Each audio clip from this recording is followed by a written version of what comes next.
পুজোর আগে সকালে দিনের আলোতে বন্দুক নিয়ে ডাকাতি, তমলুকে চাঞ্চল্যকর ঘটনা।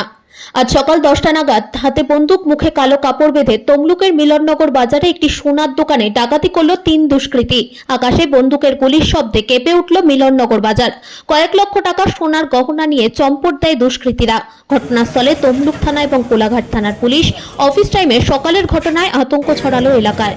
আমরা একটা ইনফরমেশন পেয়েছি যে এখানে কয়েকজন দুষ্কৃতীরা ঢুকেছিল দোকানে ঢুকে একজনই ছিলেন দোকানে তখন, ওনাকে বন্দুক দেখিয়ে এখান থেকে গয়না লুটপাট করে নিয়ে গেছে। তো আমরা ফুটেজগুলো ভেরিফাই করে আমরা দেখছি কোন দিকে এরা বেরিয়েছে। আর ফার্দার আমরা এরকম যে ক্রিমিনালরা আছে তাদের সাথে আমরা ম্যাচ করে দেখছি যে এরা কোথাকার ক্রিমিনাল হতে পারে।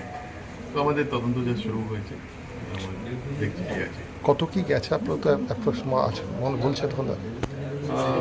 লিস্ট এখন তো করা যায়নি, ওটা আমরা লিস্ট আউট করে দেখছি যে কত কি গেছে। ওই কমপ্লেন আমরা রিটেন কমপ্লেন এখন অব্দি পাইনি, এখানে জাস্ট বলেছি কমপ্লেনটা দিতে, যখন দেবেন তখন ডিটেলটা জানা যাবে যে কতটা কি গেছে।